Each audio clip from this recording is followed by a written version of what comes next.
Bismillahirrahmanirrahim. Alhamdulillahi rabbil alamin, wassalatu wassalamu ala rasuli rabbil alamin, nabiyyina wa habibina wa qudwatina Muhammad ibn Abdullah wa ala alihi wa sahbihi wa man sara ala nahjihi wa ihtada bihadihi wa istanna bisunnati ila yaumiddin. Amma ba'du. Alhamdulillah, kita teruskan pengajian kita dalam tafsir surah Al-Isra atau dikenali dengan nama surah Bani Israel, surah yang ke-17, juzuk yang ke-15, sambungan kita ayat yang ke-73.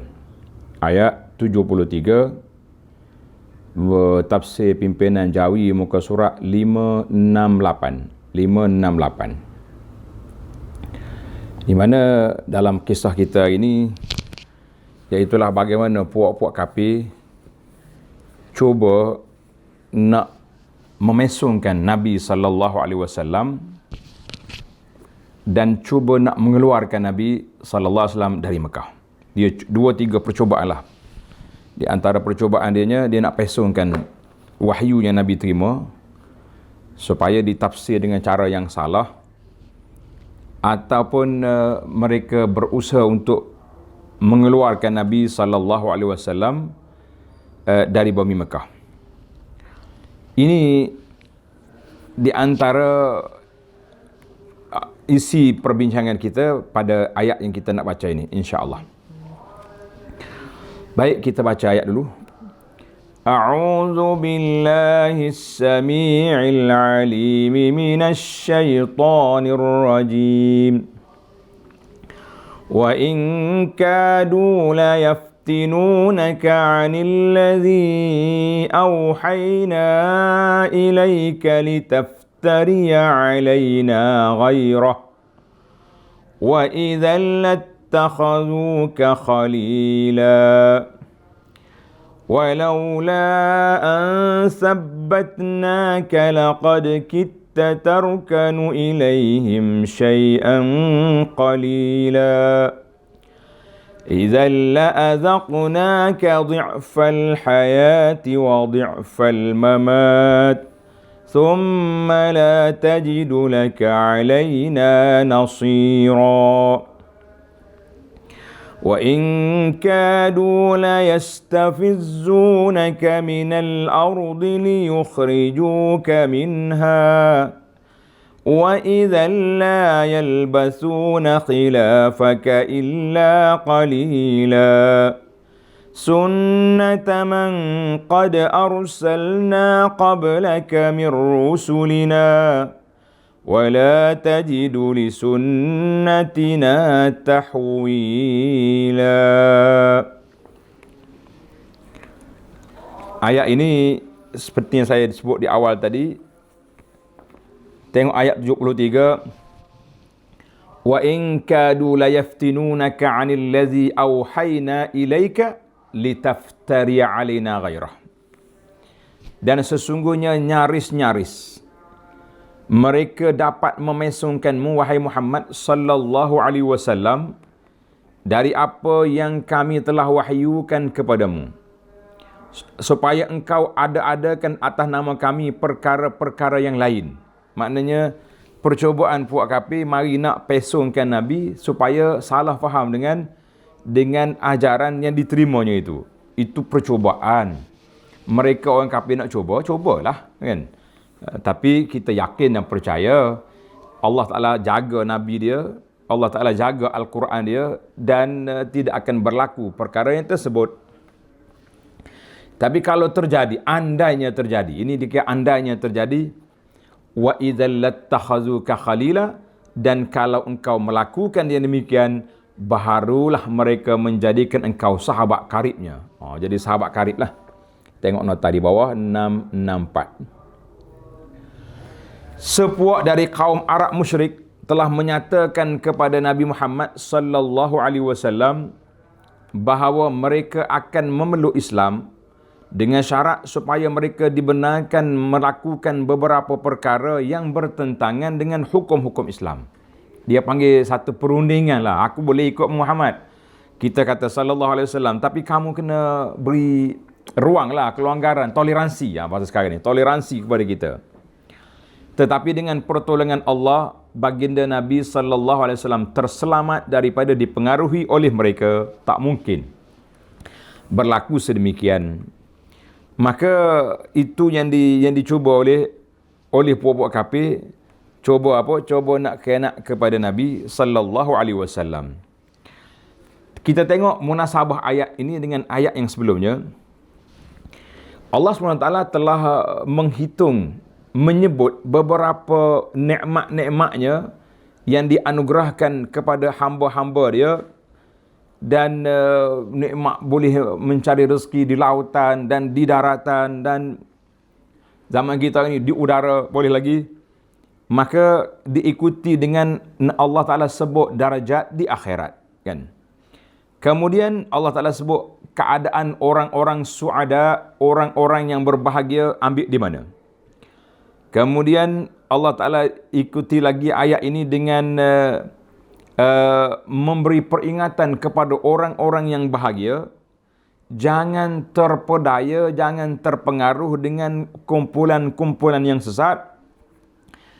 Kerana kata-kata mereka, ucapan mereka mengandungi tipu daya, makar dan talbis, pemutar belik yang begitu dahsyat.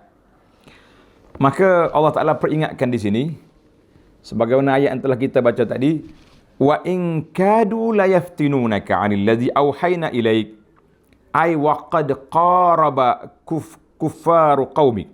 Hampir-hampirlah puak-puak kafir kaummu, wahai Muhammad sallallahu alaihi wasallam, nak pesongkan engkau dengan helah-helah mereka daripada Al-Quran yang kami wahyukan kepada kamu. Supaya apa? Supaya kamu buat putar belik ke atas kenyataan yang sedia ada itu.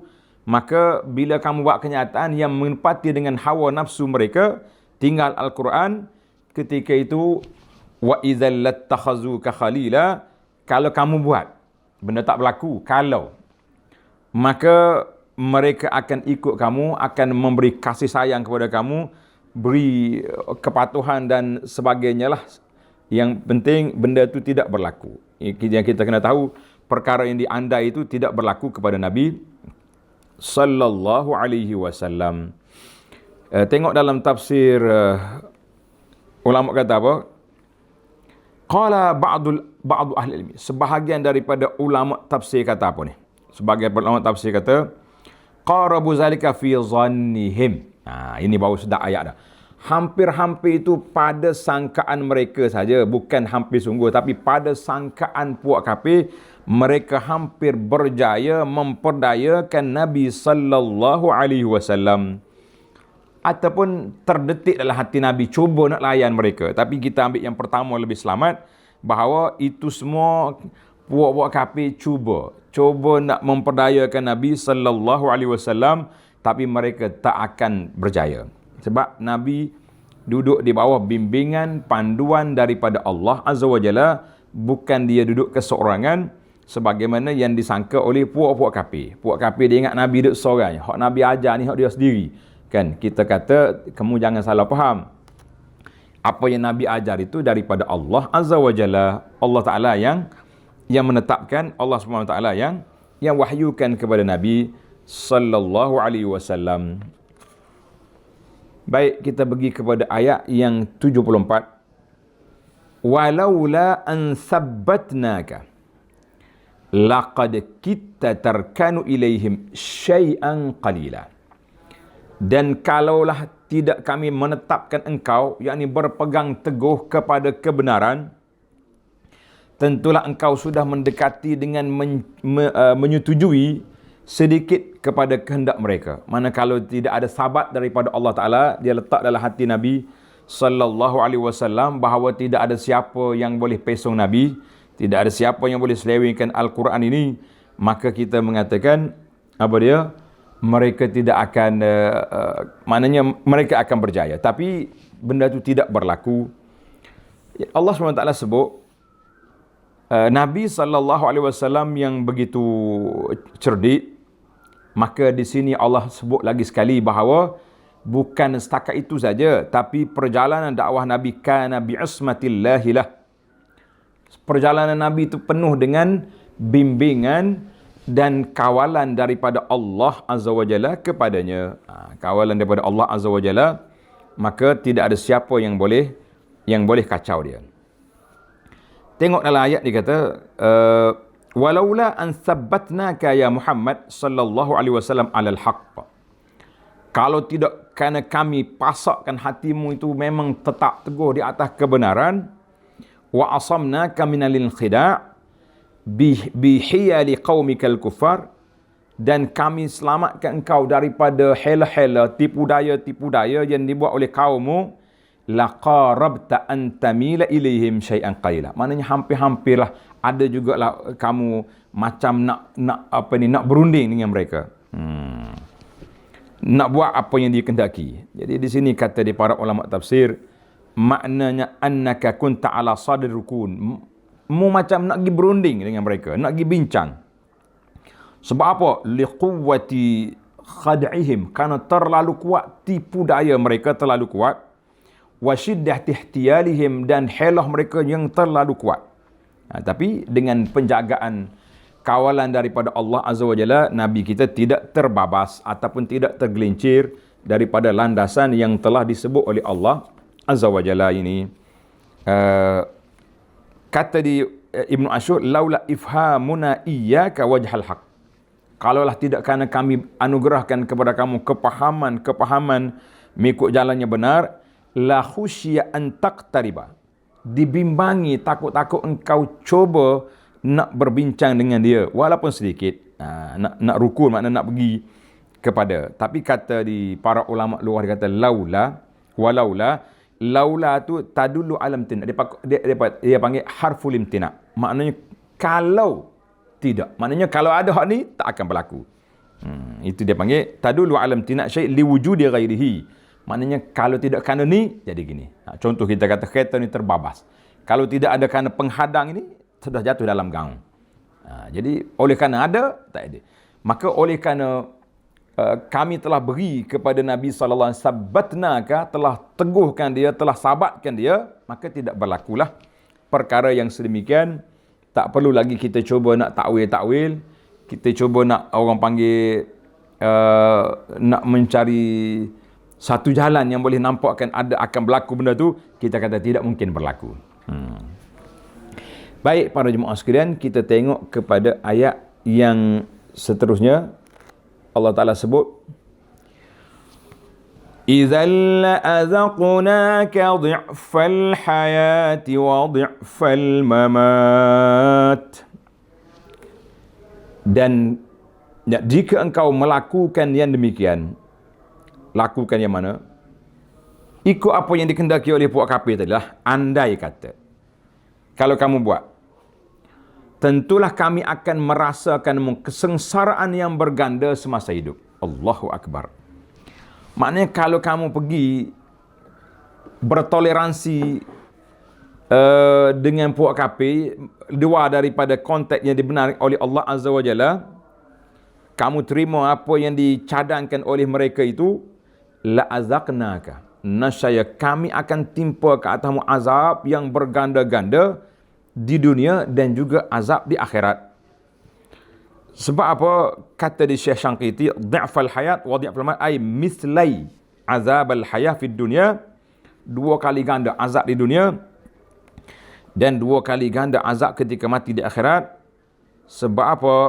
Sebab orang yang baik, bila dia buat benda tak baik, maka dosa dia lebih besar daripada orang yang memang tak baik. Sebab itu berbeza. Orang yang langsung tak baik, memang dia tak baik dah. Tapi kalau orang baik buat, kita kata sukar. Sebagaimana dalam hadis Nabi SAW, an Jarir bin Abdullah, Nabi sebut, hadis ni panjang, cuma saya ringkaskan. Nabi kata, man sanna fil islami sunnatan hasanatan. Siapa yang menghidupkan dalam Islam ni satu cara melakukan kebajikan yang baik, fa'umila biha ba'dahu, orang pun buatlah, walaupun dia sudah tidak ada lagi orang ikut dia buat, maka kutiba lahu mithlu ajri man amila biha. Ditulis pahala untuk kita. Berapa orang yang buat, semua orang akan ikut. Masya Allah. Wa man sanna fil islami sunnatan sayyi'atan. Tapi sebaliknya, siapa yang buat dalam Islam ni satu perjalanan yang buruk, fa'umila biha ba'dahu, maka orang pembuatlah lepas daripada itu, kutiba alaihi mislu wizri man amila biha, ditulis baginya dosa orang yang melakukannya. Makna setiap orang yang menjadi pelopor, hadis ini dikeluar oleh Imam Muslim, setiap orang yang menjadi pelopor, kalau kita pelopor kebaikan, itu yang kita mengharapkan, yang kita nak sangat-sangat, kita jadi pelopor kebaikan. Maka orang, bukan makna kita reka ibadat sendiri, tapi sekurang-kurangnya kita kata kita menjadi pelopor. Macam hari ni kan, asalnya sedekah itu dibenarkan, disyariatkan, digalakkan. Tapi cara donation, cara kita nak kutip tu, jadi sekarang macam-macam orang buat, melalui internet lah, melalui jompe lah, macam-macam dia. Mana orang yang menghidupkan cara itu akan berpahala setiap kali orang sedekah. Itu maksud dia begitu. Jangan pula kita salah faham, hadis ni kita boleh lah reka-reka ibadat ya. Katalah, tidak ada, bukan begitu cara dia. Sehingga Nabi kata, wala yang kusumin auzarihim syai', tak kurang. Kalau yang pahala-pahala, kalau yang menjadi pelopor, penganjur berdosa, tak kurang dosa orang yang melakukan dapat 100 dosa, penganjur juga mendapat 100 dosa. Kita kata dua-duanya 100. Inilah yang sangat-sangat menakutkan kita para jemaah sekalian. Jadi berhati-hati kita, jangan jadi benda, jangan jadi pelopor kepada perkara yang tak baik. Nak jadi peloporlah benda-benda yang baik, kerana kita sangat untung berpahala, walaupun kita sudah tidak ada, tapi pahala kita berjalan. Maka dalam ayat ini, Allah kata, idzan la azaqnaka dhi'fal hayati wa dhi'fal mamat. Mana oleh kerana mu ni orang baik, bila kamu pergi buat benda yang menyalahi peraturan Allah, maka Allah Ta'ala akan gandakan kesalahan itu. Sebab itulah kita selalu cakap, contohnya dosa kecil boleh jadi besar. Mungkin dengan sebab kesalahan itu dibuat di tempat yang sekian, ataupun orang tu yang pembuat salah tu yang menjadi model kepada orang lain. Kita kata contoh, zaman kita hari ni, majlis perkahwinan lah. Majlis perkahwinan ni, kadang-kadang rumah orang baik-baik, rumah Pak Imam, Ustaz juga dianya kan. Mak dia pun mak haji. Tapi dia punya juru make up ambil orang pondan. Ambil si jantan ni mari duduk make up, duduk monitor pengantin perempuan duduk tukar baju dalam bilik. Kita kata ini mungkar besar. Ini kalau rumah orang jahil buat lain, tapi kalau rumah Pak Imam, Pak Haji yang buat, menjadi contoh pada orang lain. Dia kata, dia ni rumah haji tu saya jumpa baru ni. Saya ambil dapat kad dia di situ. Maknanya kita kata jangan jadi pelopor kepada orang menghidupkan, menyuburkan perkara yang tidak baik kepada orang masyarakat. Baik. Kita balik kepada cerita kita ni. Idzan la'azaqnaka dhi'fal hayati wa dhi'fal mamat. Kalau kamu buat juga, maka kita akan gandakan. Summa la tajidu laka 'alaina nasira. Ay summa la tajidu laka ya Muhammad nasiran yansuruka wa yamna'uka min azabina. Kemudian kamu tidak akan lagi dapat penolong, orang yang menghalang engkau daripada ditimpa azab kami. Wal'iyazubillah. Maknanya, kalau kamu buat juga, tak ada siapa nak tolong dah. Sekarang ni yang tolong kita siapa? Allah.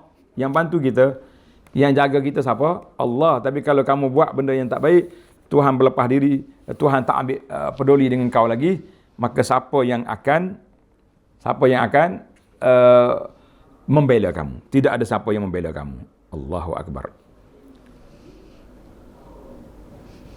Tengok, summa la tajidu alaina bihi nasira. Semasa mati, kemudian engkau tidak beroleh seorang pun penolong terhadap hukuman kami. Tak ada siapa yang bantu kamu. Tengok nota di bawah.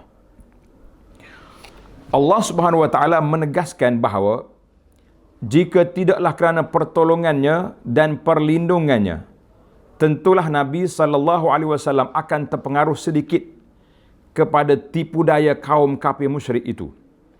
Dan akibatnya baginda akan ditimpa azab berganda-ganda semasa hidup dan juga semasa mati.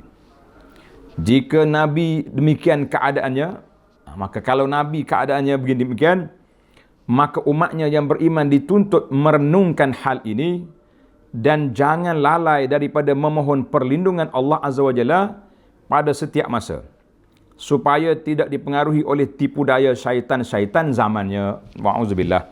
Jadi kalau Nabi pun diberi amaran, diperingatkan yang begini kuat, kita umat dia sudah tentu wajib atas kita beringat dan mengambil langkah-langkah yang lebih baik, yang lebih kuat lagi.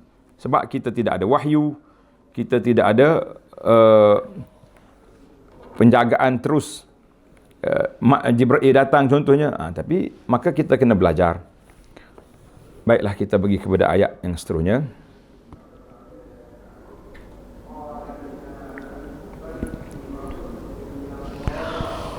Wa in kadu la yastafizzunaka minal ardi liyukhrijuka minha wa idzan la yalbasunaka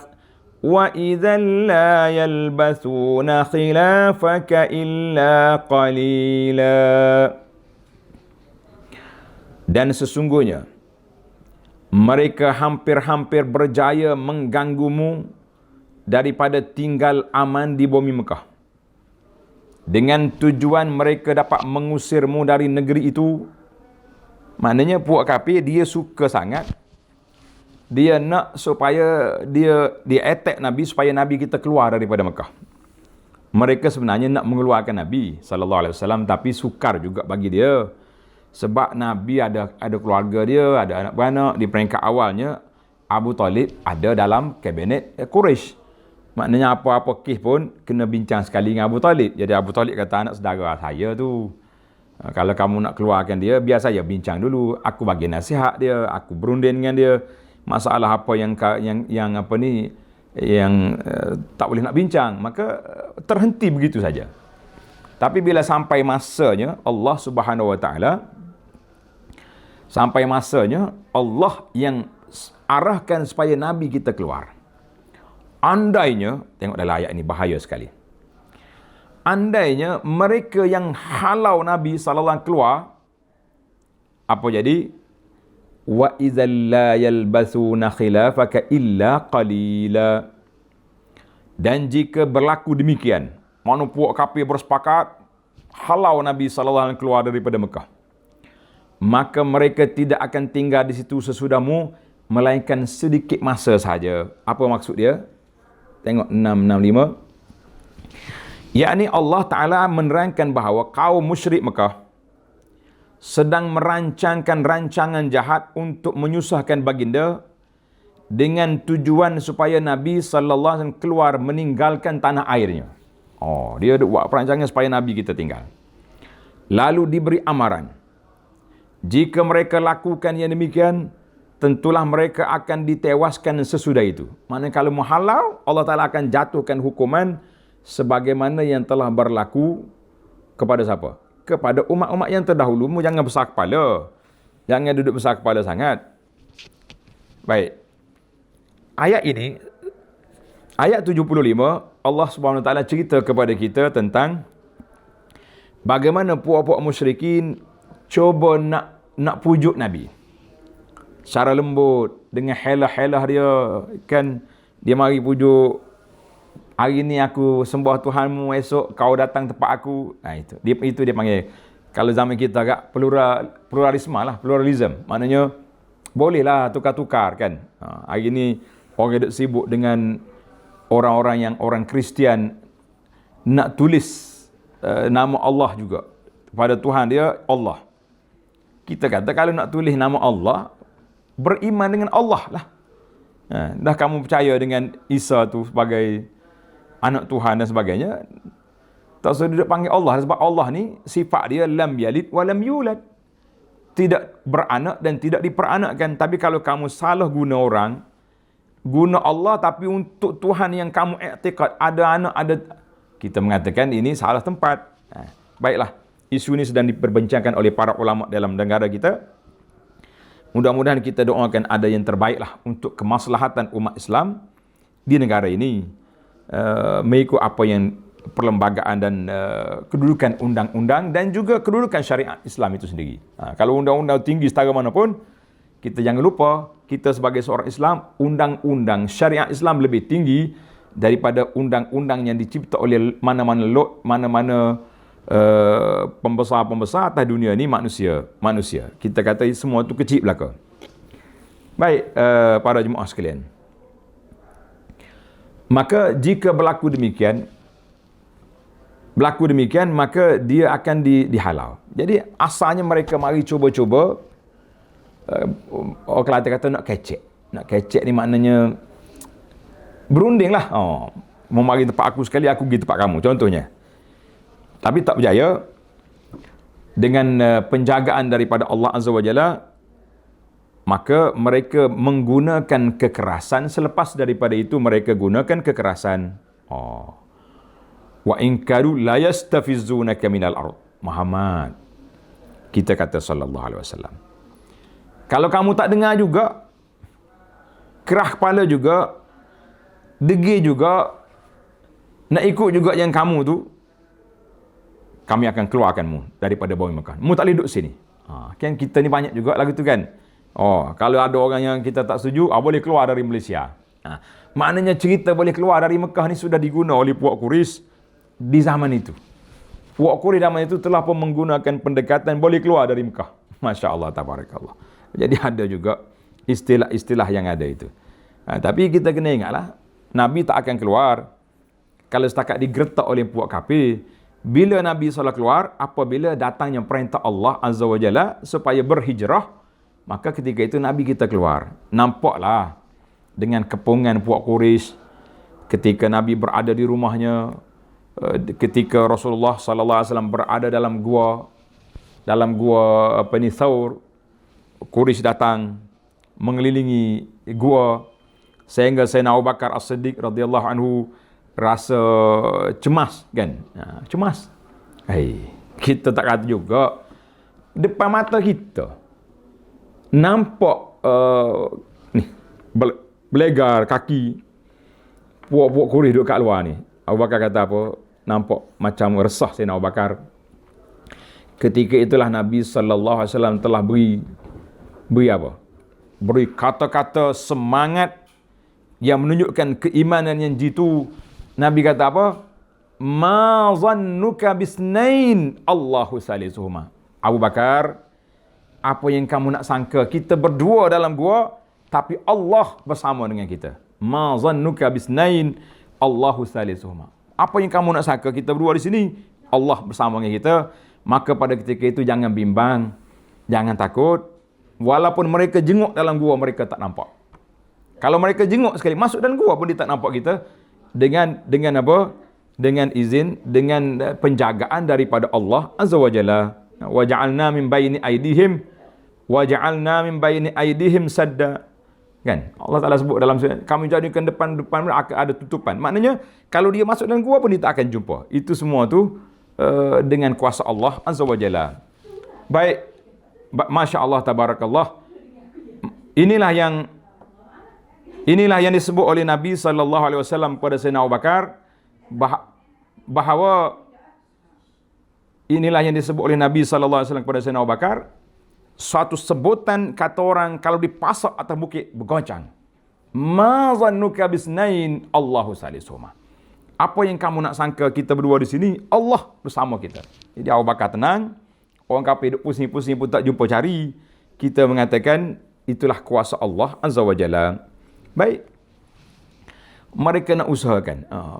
Kemudian selepas Nabi kita berjalan, dikejar lagi oleh Suraqah bin Malik bin Ju'shum. Dikejar pula. Ada lagi yang mengikuti. Untuk apa? Untuk menangkap. Sebab Quraisy telah mengeluarkan satu kenyataan, siapa dia boleh tangkap Muhammad sallallahu alaihi wasallam hidup atau mati, 100 ekor unta dia punya bajet.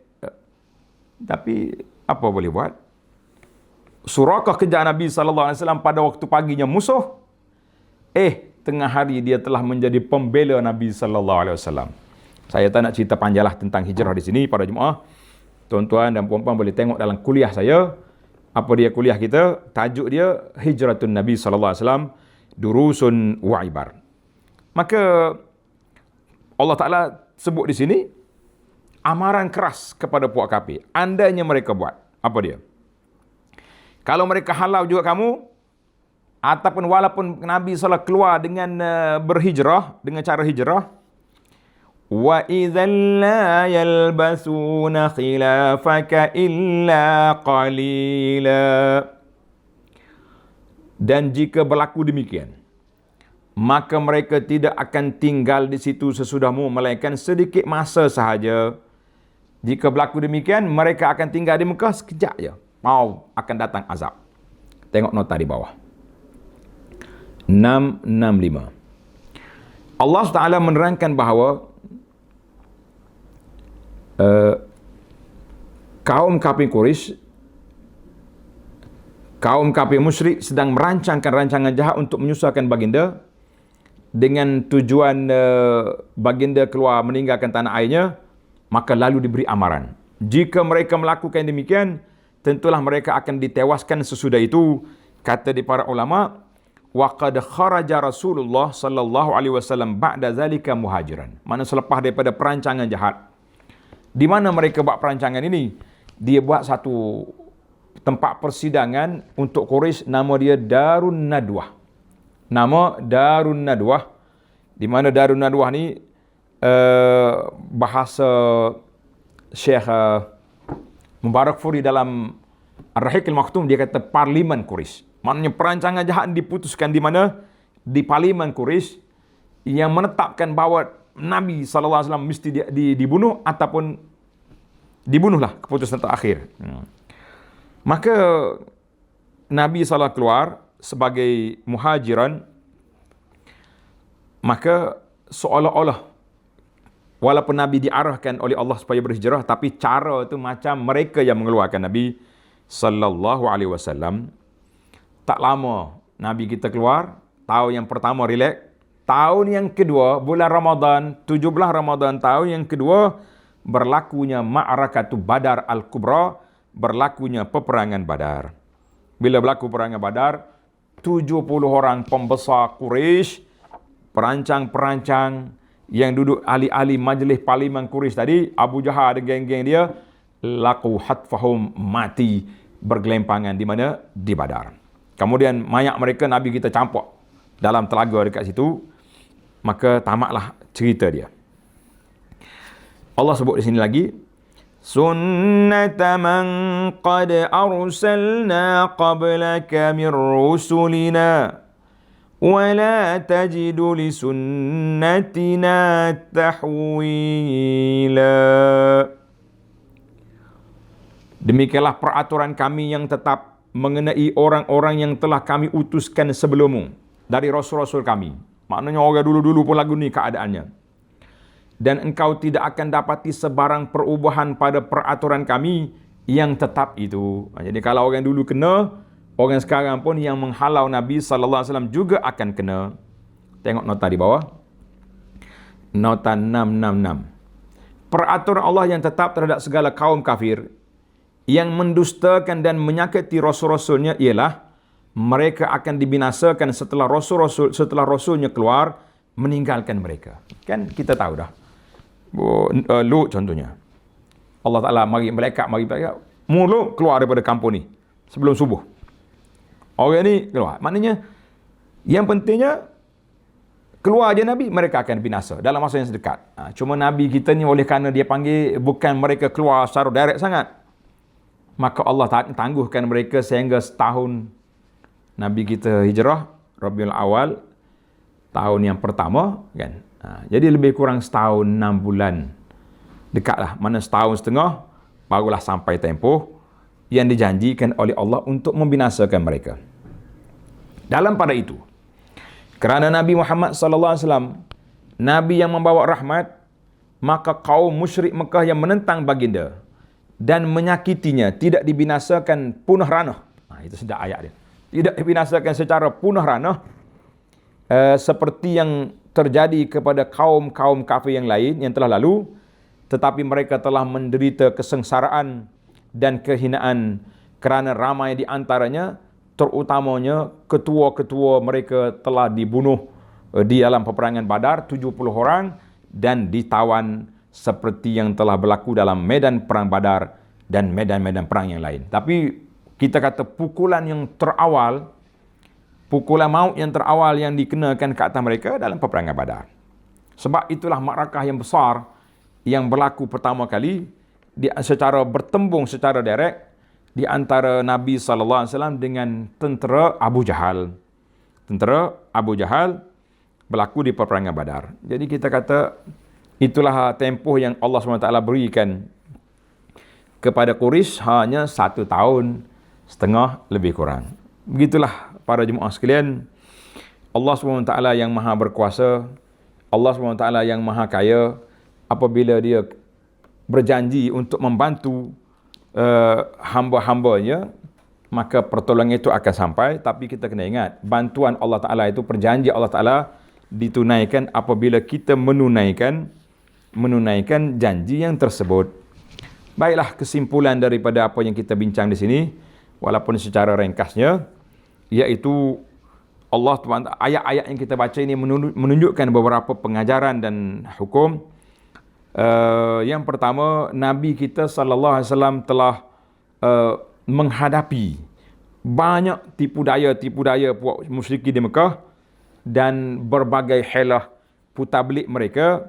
Di antaranya mereka cuba nak ubah kefahaman tentang wahyu yang diturunkan kepada Nabi sallallahu alaihi wasallam, dan juga mereka cuba nak mengeluarkan Nabi daripada kampung halamannya di Makkah Al-Mukarramah.